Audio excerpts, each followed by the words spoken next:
I'm Marielle, I'm a full-time employee and I like to travel. And in this video, I'm going to talk you through how you can travel a lot with a full-time job.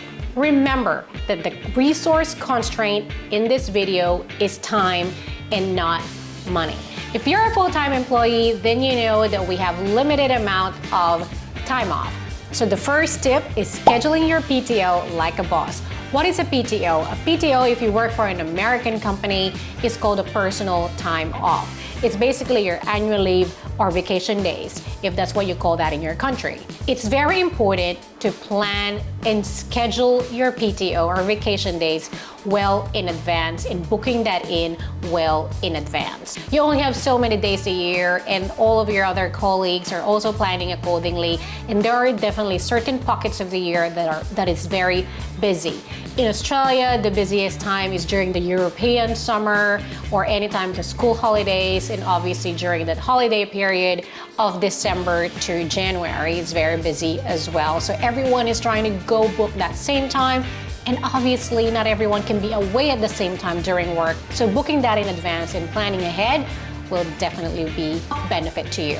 But there are some hacks to help you maximize your days off. So in Australia, we get 20 days a year, but of course, if you take advantage of long weekends and latch on your holidays during those times, then you get an extended time and only really take a couple of days off. Public holidays, similar to long weekends, if they happen to be a public holiday that falls in the middle of the week, it then becomes a 7-day trip, or if you want to go the weekdays, a 5-day trip, and you only have to take 4 days off.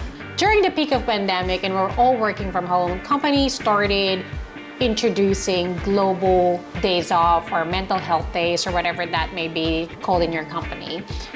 I work for Adobe and we still up to this day get global days off. I think they might be finishing off this year, but that is, we get roughly once a month, and you can take advantage of that if just like how you would treat a public holiday or a long weekend if you are still lucky enough to get those. The second way to travel a lot with a full-time job is, of course, taking advantage of your business trips. This is quite niche and obviously only really relatable if you travel a lot for work. I used to travel a lot for work, but ever since COVID happened and we're now quote-unquote post-COVID, I think the business has realized I don't have to travel as much.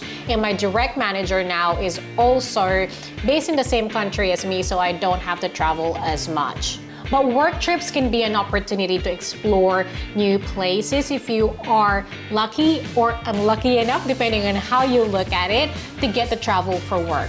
And it's not just in corporate. A lot of jobs out there allow you to travel for work, flight attendants, regional managers, and other things that I'm sure I have forgotten. And in the amount of times that I have traveled plenty for work, these are the 3 things that I make sure that I do to ensure that I can make the most out of my time away from home. Number 1, get out of that hotel and try out local food. I personally love food. I like to eat and I will eat anything. So this is something that is a no-brainer for me.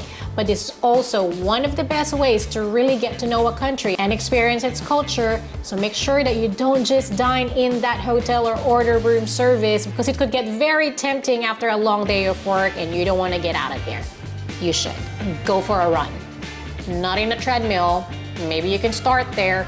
But if you're somewhere where you could potentially get jet lag, actually getting direct sunlight will prevent that. So ensure that you go for a run only if it's safe and you've done your research on where to go and you've mapped out where you want to go. And you don't have to go for a long run, just enough for you to get to see what's out there while it's burning off some calories. And lastly, the most obvious thing is that see places after work or during the weekends if you can, and if you manage to latch that on to your trip. There are plenty to see after night. There would be food markets, museums sometimes are open late at night and even get free entry as well.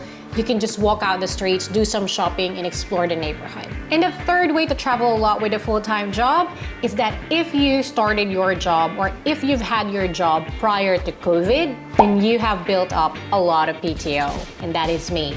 At the moment, I have roughly about 40 days of leave, but also a lot of us have shifted jobs since then like Wade, my husband, who has nothing right now, so he hasn't built up enough PTO. Probably the only positive thing that came out of that pandemic is that the travel restrictions definitely left some of us with no choice but to stay at home, which then meant now you can make up for it and explore the world. Fourth way to travel a lot with a full-time job is make the most out of your weekends. As I mentioned earlier, either sides of those weekends can be used to make an extended trip and have a long weekend. It may seem like a short trip, 4 days, but depending on where you are, there are countries out there like in Asia or Europe where 4 days is a lot and you can explore a different country in such a short amount of time. Lucky you, I live in Australia and everywhere is at least 8 hours away. It's not the end all and be all. We do have some options obviously and some other ways to explore your own city or just nearby. If you want to be a little bit more adventurous and going a little bit outside of your city, you can do some camping if that's of interest, or you can do domestic trips as well and help your local economy. And lastly, get creative with your travel plans. Traveling is all about an adventure, an experience. And yes, we all want to explore the world, see a new country, be in a foreign place where the food, the language, and the sights are all very new and exciting, but adventure is not limited to that. You can do a house swap with a friend, ideally someone that doesn't live in the same suburb as you, and that is an experience in itself. You can volunteer abroad. That might not be your typical type of holiday, but it's definitely going to be more meaningful and going to be good for your soul, and you'll be able to really get to know the country and understand it at a deeper level, and you'll be able to help at the same time. Staycations. That could be a staycation at a hotel in the same city, even at your own home. Setting like little camp, it's kind of hard with an apartment, or just setting up a tent in the backyard if you happen to have one. Especially with kids, they would love it. And one thing that we do a lot is exploring our own city. You'll be surprised how much you can see just by walking around or researching what's in and around where you live. Check out museums. I'm sure you've ignored all those museums that you've been walking past every day. Try out new restaurants, or maybe explore different cuisines from different parts of the country in your city. Stroll around a park if there's one near you. Go for a hike if there's any hiking spots near you, or if lucky enough to have a beach near you. Go for a swim, do a coastal walk, and people watch. You don't have to go too far and spend a lot of money. There's always a way to explore new things. And if you're already traveling and you know you have limited time because of your limited amount of PTO, then you gotta be strategic with your travel planning. When you pick your destination, be strategic about it so that you can maximize your time over there and see as much as you can in such little time. I'm gonna show you a tool that I use that can help you with this. It's called the Google My Maps. Google My Maps is part of Google Maps, but the purpose is not to give you directions to get from point A to point B. But instead, how I use it is I mark all the places that I want to see in my destination. You can use this in different ways. You can also use it to decide where you're going to stay, which could be a part of a time save as well. In fact, if you watch our top 8 travel planning tips, I have more in here. But basically for you, what you can do is mark everything that you want to see. Yeah, just a wish list. You can do a trimmed down version and probably put ones that you think are actually really possible to see, but just go big. Put everything that you want to go visit, and then you can map out where they are in the city. Okay, based on that, I can divide up day 1, day 2, 3, 4, 5, 6, 7, or maybe day 1 and 2, depending on how many things you want to do in that place, and then how you can call things as well.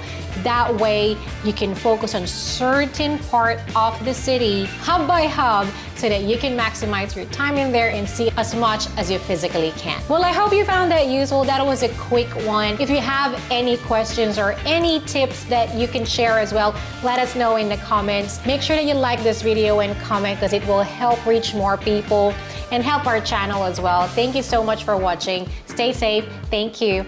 Bye.